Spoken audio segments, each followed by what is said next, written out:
நம்ம ஸ்கூல் டேஸில் நம்ம சயின்ஸ் ரெக்கார்டில் ரொம்ப என்ஜாய் பண்ணி வரைகிற ஒரு ட்ராயிங் அப்படின்னா அமீபாவோட பிக்சர் தான்.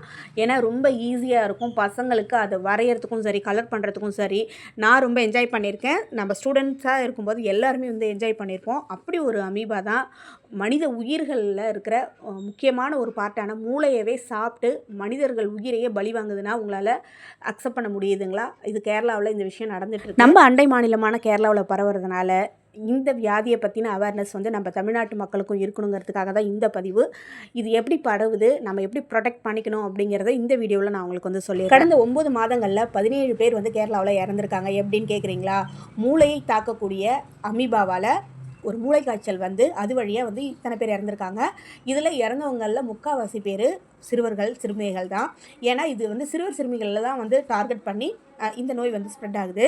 இந்த அமீபான் மூளை காய்ச்சல் நோய் ஒருத்தவங்கள்ட்டேருந்து ஒருத்தவங்களுக்கு பரவாது. ஆனால் நீங்கள் போயிட்டு ஒரு குளத்தில், நல்ல தண்ணி இருக்கிற இடத்துல குளத்தில் நீங்கள் குளிக்கிறீங்க அப்படின்னா அந்த இடத்துல மூக்கு வழியாக உங்களுக்கு தண்ணி போனாலும் சரி, இல்லை நீங்கள் அந்த தண்ணியை தெரியாமல் வாய் வழியாக உள்ளுக்குள்ளார போனாலும் சரி, குடித்தாலும் சரி, உங்களுக்கு இந்த நோய் அட்டாக் ஆகிறதுக்கு நிறைய பாசிபிள் இருக்குது. ஸோ நீங்கள் முடிஞ்ச அளவு இந்த மாதிரி விஷயங்கள்லாம் நீங்கள் அவாய்ட் பண்ணிவிட்டு அப்படி நீங்கள் போய் குளித்தாலுமே ரொம்ப கேர்ஃபுல்லாக, ரொம்ப முங்கி டைவ் அடிக்கலாம்.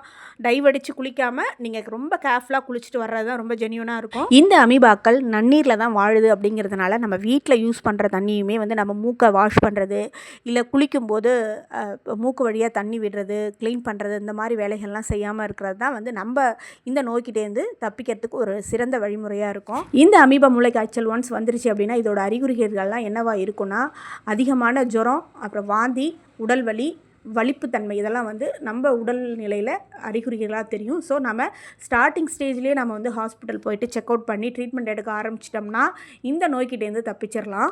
இந்த நோய் முதலில் 1965ஆம் ஆண்டு பெல்ஜியத்தில் தான் ஃபஸ்ட்டு இந்த நோய் கண்டுபிடிக்கப்பட்டது.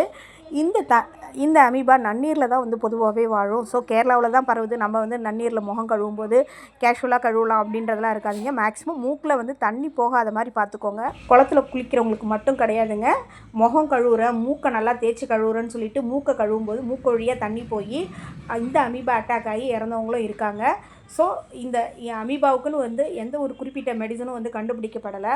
ஆனால் டாக்டர்ஸ் அவங்க உடல்நிலையை டெஸ்ட் பண்ணி பார்த்துட்டு பல்வேறு விதமான மருந்துகள் அவங்க உடல்நிலைக்கு தகுந்த மாதிரி கொடுக்கும்போது இந்த நோயின் தாக்கம் குறையுது. ஒரு சிலர் ரிலீஸ் ஆகுறாங்க, நிறைய பேர் இறந்துடுறாங்க. இந்த வீடியோ கண்டிப்பாக உங்களுக்கு பயனுள்ளதாக இருக்கும்னு நான் நம்புகிறேன். என்னோடய வீடியோ பிடிச்சிருந்துன்னா லைக் பண்ணுங்கள். என்னோடய வீடியோ எல்லாமே உங்களுக்கு வரணுன்னா நீங்கள் பெல் பட்டன் அழுத்திக்கிட்டிங்கன்னா எல்லாமே வந்துடும். நோட்டிஃபிகேஷனுக்கு ஆல் கொடுத்துக்கோங்க. தேங்க்யூ.